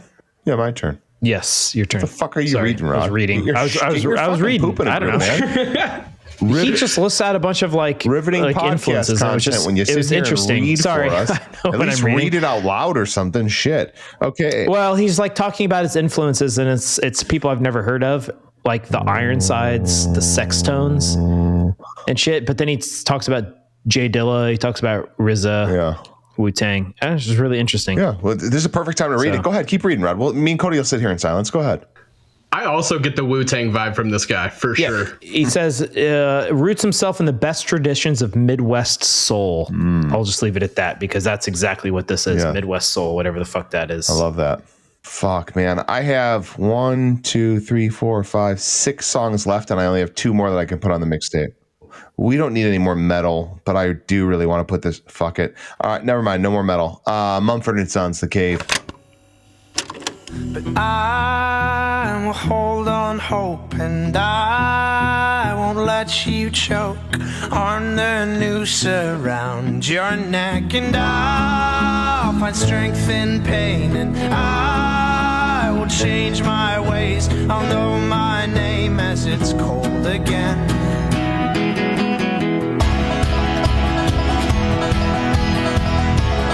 I don't feel bad about it. That's a good one. One. Mumford & Sons are borderline adjacent to a hated band for no reason. Sure. Do you agree? Cody Stevens said no. Yeah. You agree? Like, I think people shit on I see where you're Mumford & coming Sons. from. Yeah. And I think this album got too big for their own good. Like when an indie band gets this big, they start to get hated on for some reason. Like that's what happens. It's because the people outside of the genre that normally wouldn't be within it start listening to it. Probably. Yeah. You know. Yeah. Yeah. Like, I feel like they were late to the pop folk wave. They were kind of late getting there. Maybe they were the last ones, but they were the biggest ones when they got there. And now I feel like they are a little bit shit on, but I fucking love them. They're great. And that guy's a hell of a hunk. We got a hunk and a hell of a lyricist, They're a man. great Like band. How can you, unless your reasoning for not liking them is you think they're pretentious, like maybe, because I mean, he's a legit like poet in my mind. Like his lyrics are beautiful. I agree. And it's one of the, like, I put them in Fleet Foxes. They don't sound totally similar, but they both are like kind of folksy bands with like really deep lyrics, which I love it, man. Like they talk about making you feel something. Yeah. Like it's good shit. And this record is great. And the song is great. That's a good pick. I fucking love this band. And it bums me out that they get shit on. Like this is great music for like, I'm staying inside all day. It's just on the edge of too cold to be outside. So like, this is true fall. Like this is like Sunday. I'm lighting a fucking scented candle. I've got cleaning and laundry to do. I'm going to fucking hang out. I'm going to stay warm. I'm going to light a fire and I'm going to listen to some good fucking pop folk with Mumford & Sons. And they're going to crush it the whole time. When the song goes into the, I don't know what you'd call it, but like there's the verse part and then it like kind of pauses and then it's just the acoustic guitar and him like but I will hold on hope and I will let you choke part. Like that's a goosebumpy, that's like a magical musical moment that they create in this song. Yeah. Like it's incredible. It's an incredible I think they're fucking great, man. And like, have you seen the footage of them playing Red Rocks and shit like that? Like they're fucking performers, can't imagine seeing them at Red Rocks. dude. Great Red Rocks band. They're just great performers. And I wish they didn't get shit on because they are great, but it's bound to happen, you know? You know, he sang the theme to Ted Lasso. He did. There's funny lore behind that too. Have you heard the funny lore that like Jason Sudeikis reached out to him and like he just didn't reply for months and they almost had to go somewhere else and he was like, "Oh, I thought that was a joke." Oh, that's interesting. Yeah. Well, so he had recorded a cover of "You'll Never Walk Alone," which is like a famous football based song. Like it was a song, but it was adopted by a bunch of like soccer teams and. It's also a very beautiful song. He had recorded a cover of it. And what I had heard is that's why Jason Sudeikis reached out to him because he was like, well, he recorded this cover of this like soccer anthem anthem, basically. So he must be into it. And I think it ended up being true. Like that is why he did it. But I had heard something about that. There's some kind of like, it's some kind of like fun, silly lore. It's like not a bad thing. It's like silly shit. But either way, I fucking love this band. They're fucking great. Like I said, if you get a chance, go look at the footage of them playing at Red Rocks. They're fucking awesome. They're captivating for sure. I think that was a great pick. Thank you. Appreciate it. I love it. It's a good job, dude. Yeah, appreciate it. And I wanted to go with The Cave because that, in my opinion, is one of my, like, it's still one of their top 5 streams, but like, it's not Little Lion Man, even though Little Lion Man is also fucking fantastic. Oh man, that song rips so hard. It does, man. The song makes me want to cry though, dude. Like I can't listen to Little Lion Man? No. The Cave? No. The Cave, yeah. It's great. They're great. It's fucking beautiful. Sad way. It's just gorgeous. It's a gorgeous song. Fuck. Real debonair. All right, back over to Cody. Cody, you're hitting the home run. 4th choice. Final pick. So I'm going to show you all how many songs I picked. Oh, Jesus. First of all, and I've been making adjustments based on everybody else's picks. That's bold. But Donnie, you just mentioned Teddy Swims, and this is such a weird segue, but I feel like that was my moment to pick the song I did. Okay. So Teddy Swims was recently in Knoxville, where I live, and he was doing a show at the Tennessee Theater, and one of my buddies runs shows there. He's like kind of like the behind the scenes general manager of every show. Nice. And they were looking for gifts to give Teddy Swims, and he asked me about my vinyl collection and if I had any duplicates of a few albums. And this next song I have is off of one of the albums I had a duplicate of. So I ended up selling that record to Teddy Swims a couple weeks ago. Damn. And it's off the album Juturna by Circa Survive, and it's Stop the Fucking Car. Don't be alarmed, I've been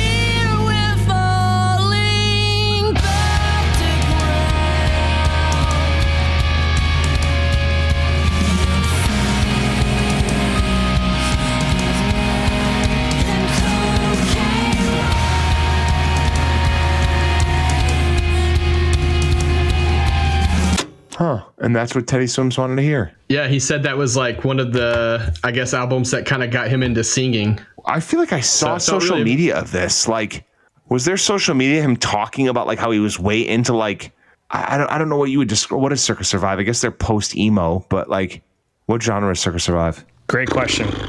Yeah, I couldn't. Undefined. But I remember like seeing social media posts from Teddy Swims talking about like singing these songs or like being in this band. Yeah, I mean, Anthony Green's just an amazing vocalist in itself, right? Like, I think he's mentioned before the 7 Years by Seosin's the best song he's ever written. And I've always thought that was like pretty unique because I think some of the Circus stuff's great. And some of his standalone, self-titled Anthony Green stuff is fantastic. But man, this is the song for me. This is the, like Donnie, you said it was the windows down, heat on. Oh yeah. It just gets a little bit more intense. This album, from everything I know, the lore is all based around Eternal Sunshine of the Spotless Mind.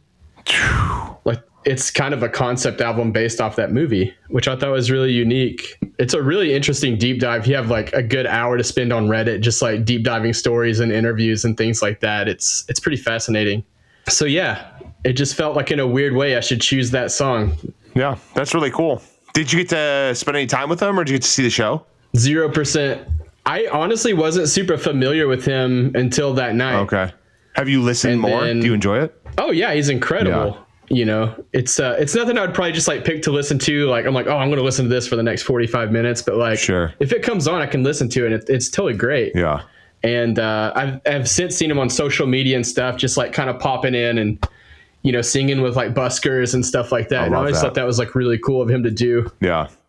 Yeah, he's another one of those blue-eyed soul musicians, like, I don't know that necessarily I think he rode the Post Malone coattails, but you can see, like, obviously they probably swung in the same circles for a bit. And that, like, I brought up Alan Stone earlier, like him and Alan Stone have some singing shit together, like just kind of blue-eyed soul singers. And it's just fucking, those dudes can just belt. Have you ever heard his cover of If I Can't Make You Love Me? By fucking no, I haven't. Oh, dude, Cody, please go play that right now. You're exempt for the next 3 minutes and however many seconds. It is. Rob Harvilla talks about it on 60 Songs because he talks about Bonnie Raitt's. That's the song that he does, but Teddy Swims covers it, and it's unbelievable. Give that one a shot. Oh, that's good. Well, I want to listen to it too. What song is it? If I Can't Make You Love Me. If I Can't Make You Love Me. Yeah, by Teddy Swims, covering Bonnie Raitt, obviously. 'Cause I can't make you love me if you don't. And you can't make your heart feel something it wants. Oh, God, he sings the shit out of that song. God, he sounds so good. He is crushing this. He's crushing it. And even in like the slower, quieter points, his vibrato he's a fantastic singer. But Roderick, we're back to you, buddy. Your home run. What's your fourth contribution? This is I'm swapping over to a little bit more mainstream's probably not the right word, but more mainstream. Mm-hmm. This is this band's biggest song. You've been incredibly obscure up to this point. I have. Fall, I don't know, man. Fall gets me in my feels, and I just start to listen to whatever. But the Shins, New Slang.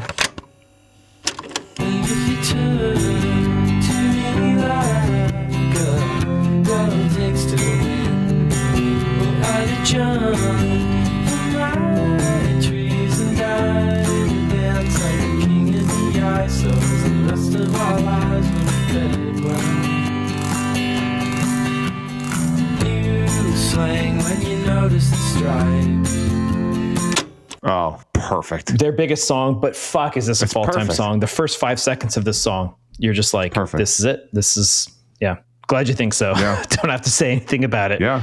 It's got that haunting, like the ooze come in. It's literally like ghosts are singing. Like it's got this like haunting yet upbeat vibe to it right from the get-go.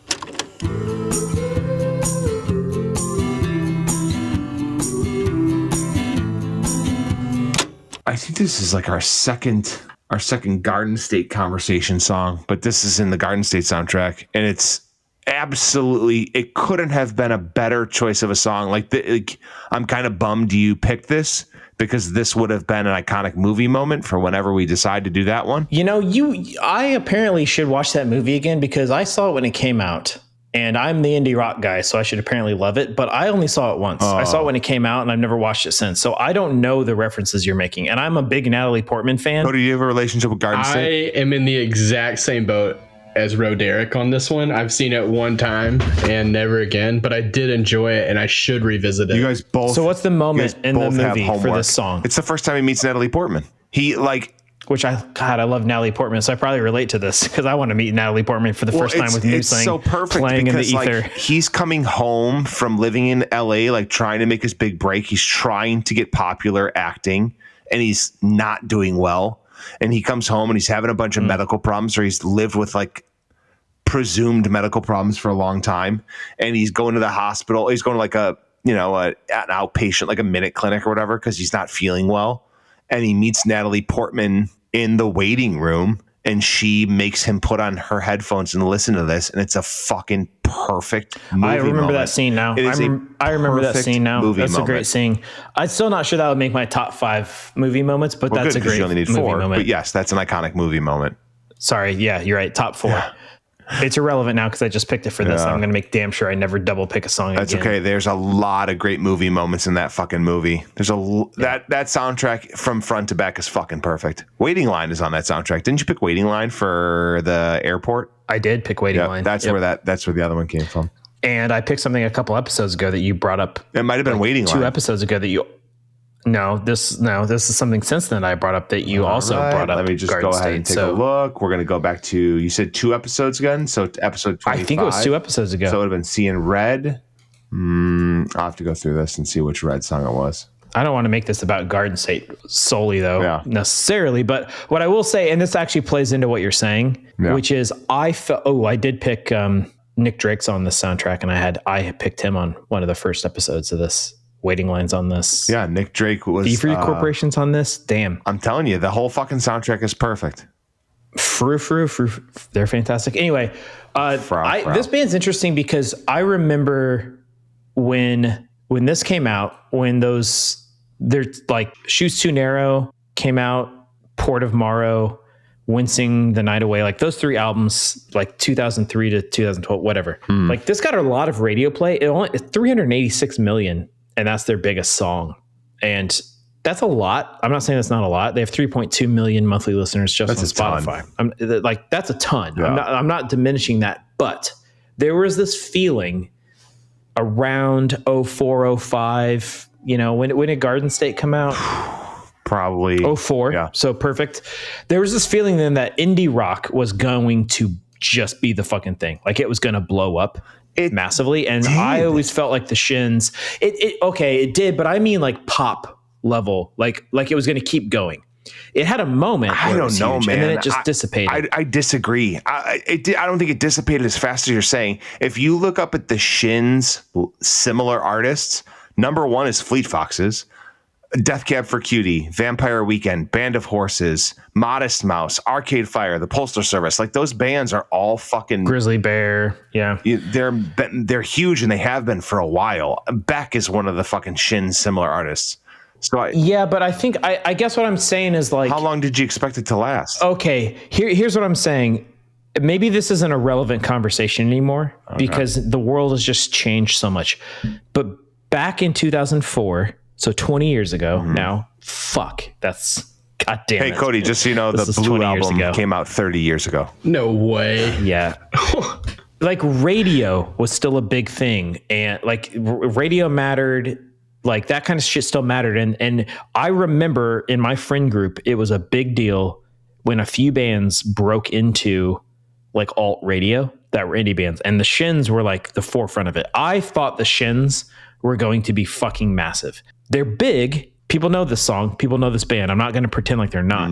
I thought this band was going to be massive. And then they were in movies. They were on the radio. They were on TV shows. They're in fucking car commercials and shit. It didn't really pan out that way, though, did it? Like, I'm not saying they're not big. I'm not saying the Postal Service isn't big and Fleet Foxes aren't big and Death Cab and stuff. But like, they're not massive. I understand. Like, they're not playing like pop star level. And it sounds weird to say that now, but there was a feeling at that time that was going to be the next wave and like massive, not pop. Like I wasn't comparing it to like fucking, I don't know, Rihanna.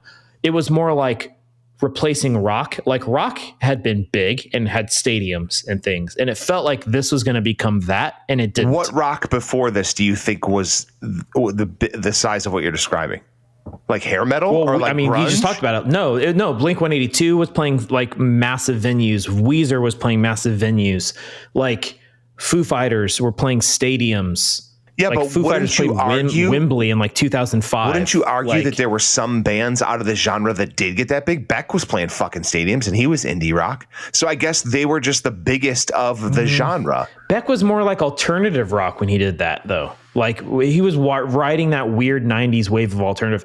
Like I don't think we disagree necessarily on this. And it's hard for me to explain because I feel like people would have to be, and you were there, like you remember this time period. And like indie had a moment, like Garden State as a movie is almost a movie written on indie rock. I don't think I think that indie rock was another genre the same as pop punk was another genre. There were huge bands in indie rock, like fucking, I guess you would say not Beck, but I would say fucking Arcade Fire was massive. Okay, that's a better example. Right? Arcade Fire, that's a great example. Arcade Fire was fucking massive. And you know, it's no different than the Blink 182 of pop punk and the Arcade Fire of indie rock. I thought the whole genre would get a little bit bigger than it did. That's Again, fair. I'm not saying it didn't get big. Yeah. I just thought it'd be even bigger. And the few artists that did come out of it big weren't as big. They didn't surprise me, but I thought the Shins would be one of them, and the Shins ended up not being. I think the ones that came out of it the biggest were the Arcade Fire. I think you're dead on. And I actually think LCD Sound System came out of it massive. Like they can sell out like, you know, Madison Square Garden multiple nights in a row. And I don't think the Shins definitely could not. Arcade Fire, 3.6 million monthly listeners. So not that much more. The Shins, 3.2 million monthly listeners. But what is it though? You're telling me that the Shins would fill a space as much as the Arcade Fire? I don't believe that. I agree, but I don't know why that happened. I don't know why the Shins. Cody, how does it feel on the sidelines right now? You just kind of taking it on. Yeah, sorry, dude. No, sorry. So what's your take on this? Do you care? Do you know? It just sounds like Rod was tired of defending pop punk at one point and was ready to go with the Shins. But the only thing I have to add is Broken Bells. Yeah, dude. Hell yeah. Probably, up Broken Bells, man.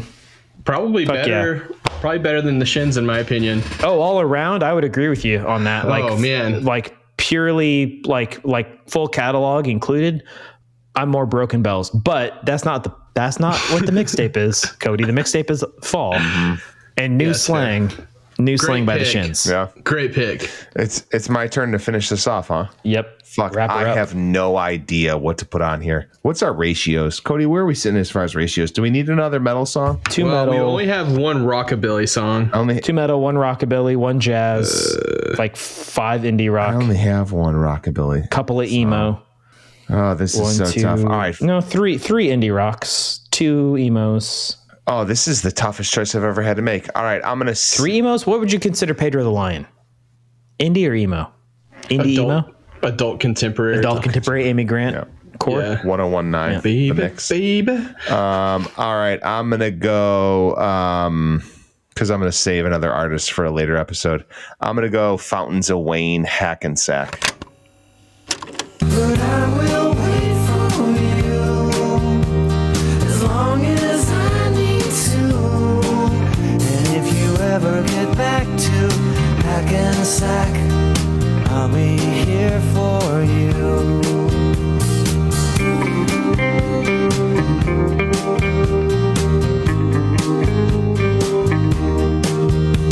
Ooh.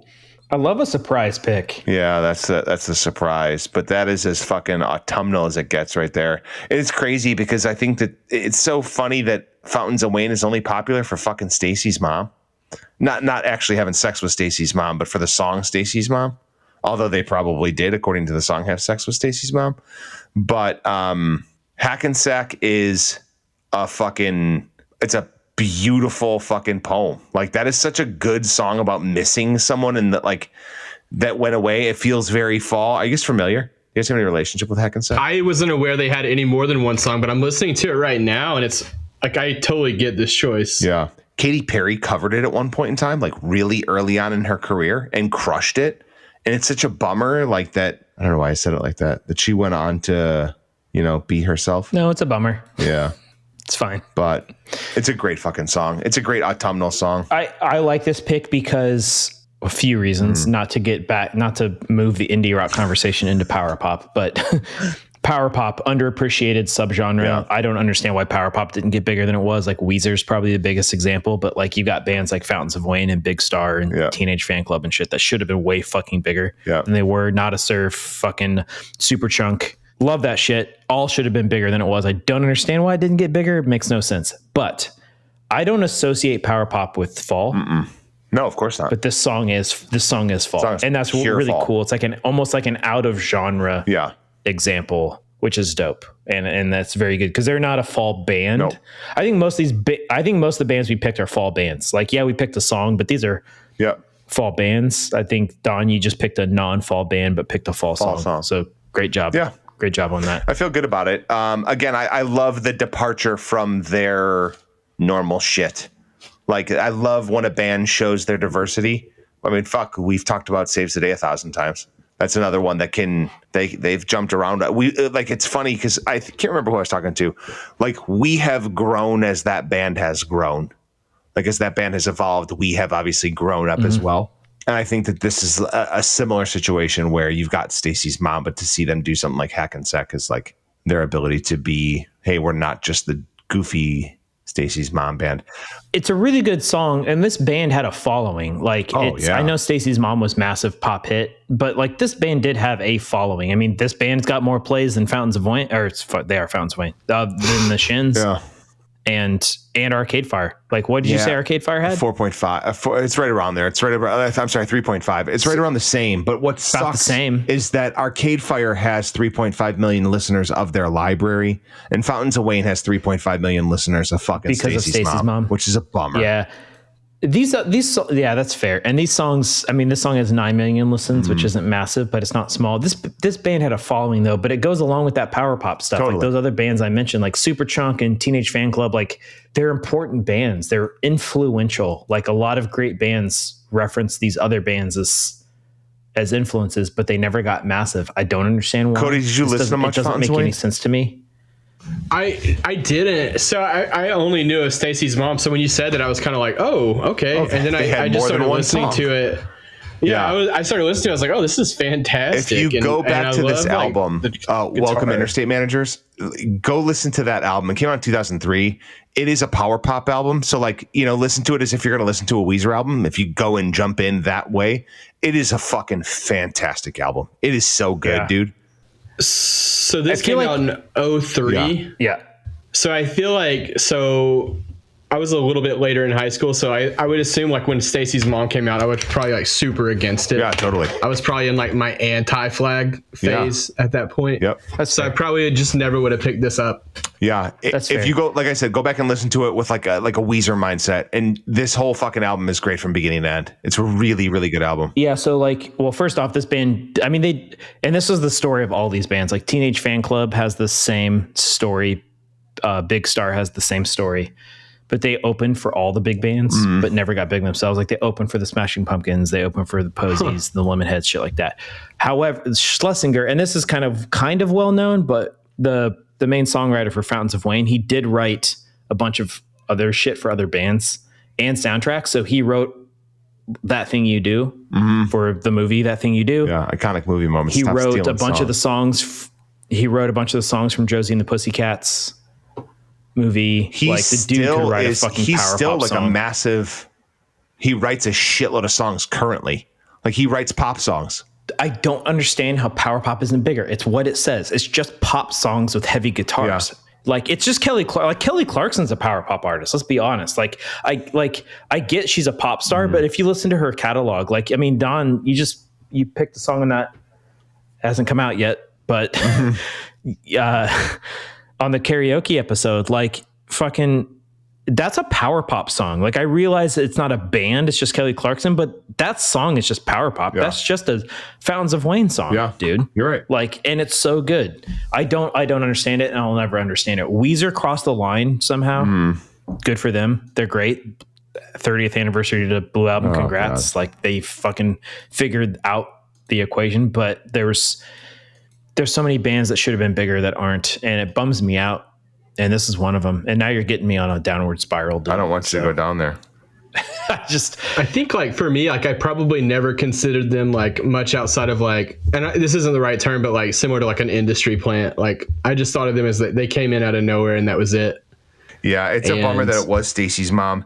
Didn't fucking Bowling for Soup cover it too? Probably. I don't know. That sounds right. What was the song? They had 1985, right? No, they did cover Stacy's mom. And Stacy's mom has 85 million listens from them as well.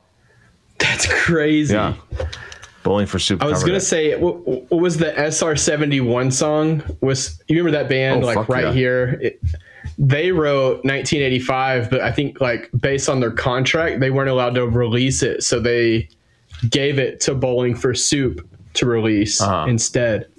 And then it's out on Spotify now. I'm interested to listen to that. Does it sound the same? I'm assuming it's the same song. I'm not sure. I've only heard the lore of it. Okay. The SR-71 has it on in their top 5 listens. Fuck, dude. SR-71. Yeah. Talk about a throwback. All right, should we do Cody? You want to do your honorable mentions? You can't read out that whole list though. That's too much. No, it's okay. I just have a few. Read the whole list. I mean, you can if you want, but you did pick an hour-long song for the mixtape. So, okay. So number 1, I don't know that there's a more iconic fall song across Appalachia than this one. Oh, and that's going to be Rocky Top by the Pride of the Southland Marching Band. University of Tennessee. It's great. And every time we score a touchdown, it just plays over the hills. Dude, bringing in sports songs.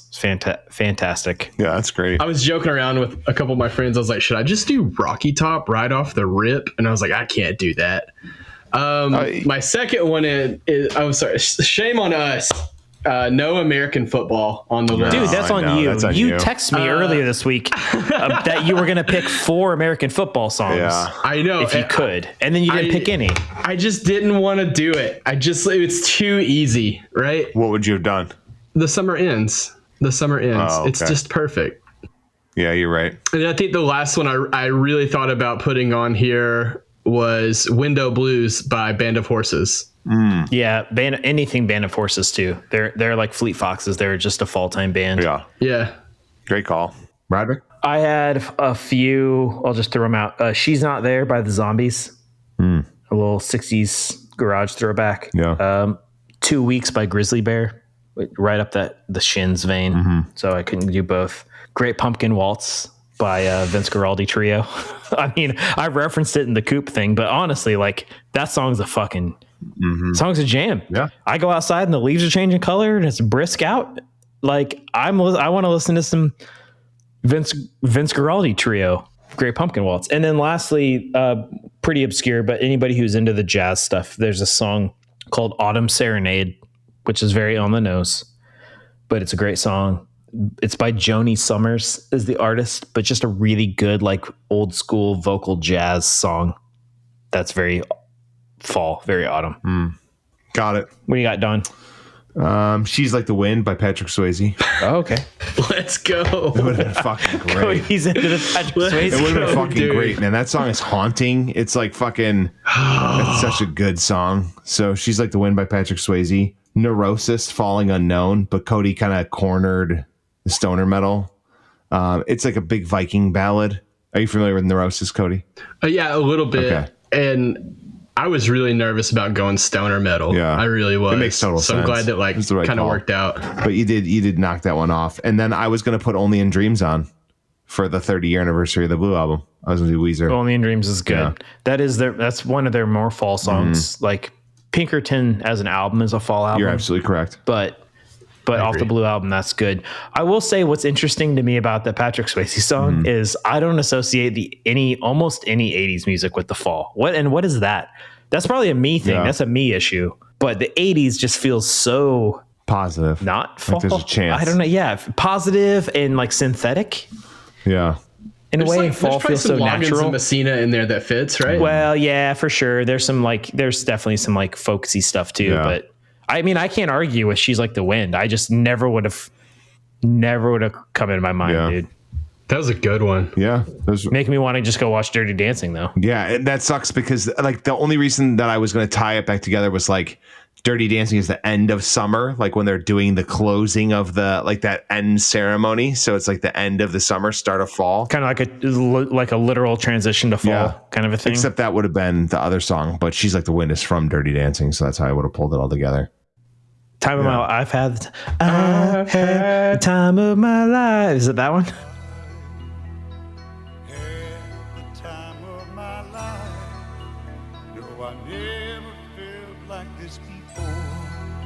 You play that right now as well. As you're trying to sort it out, have it slowly fade in, and then get to the point where you and Cody both sing it, and then you can fade it out. You've listened to the podcast.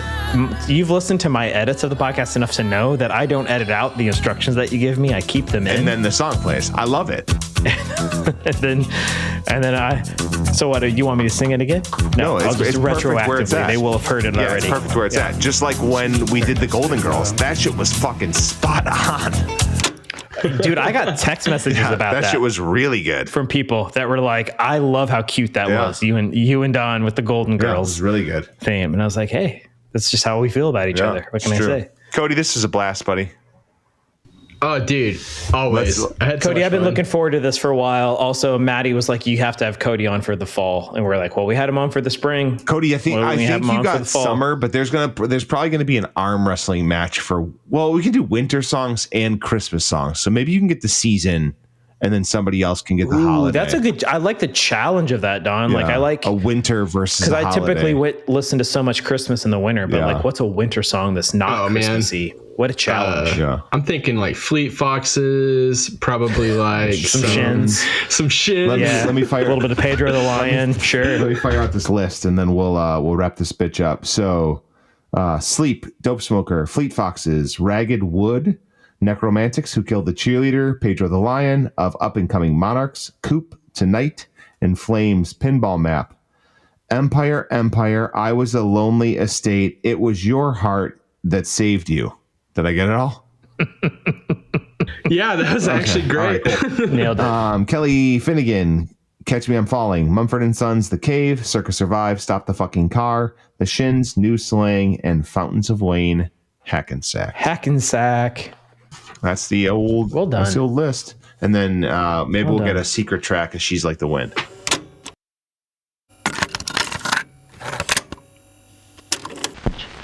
How to make a mixtape. Cody, thanks for doing this, man. I'm actually shocked that there's zero American football on this. I know we already addressed it, but legitimately shocked. It just shows how much good music's out there, you know? I don't disagree, and I know you have diverse music tastes. I'm not trying to pinhole you, but you also are very much a tappy guitar guy. You're a tappy guy. Yeah. It was literally the first song I wrote on here, and I was just like, it's too easy. Yeah. It's too easy. This is the right call. I don't think there's two. I don't think the word TOO should go before anything on this podcast. It's all game. I know we did honorable mentions, and I'm sorry, but I will say this. There was one song I almost put on here, and it was Owen. Oh yeah. Christ. What song? Everyone Feels Like You. Oh, God. Tell your dad to come over. We'll talk. You bring the beers. I'll bring the fuck yous. What a line. You want to just throw some low out there, too, while you're at it? You just want to make us all depressed? No, dude, save that shit. That feels winter to me. I don't know. Owen feels winter to me. Okay. Sinking into the snow. All right, Cody. Thanks, dude. Thanks, dude. Appreciate it, man. Have a good time, Cody. My lords. Till next time, buddy. Go drink some cider.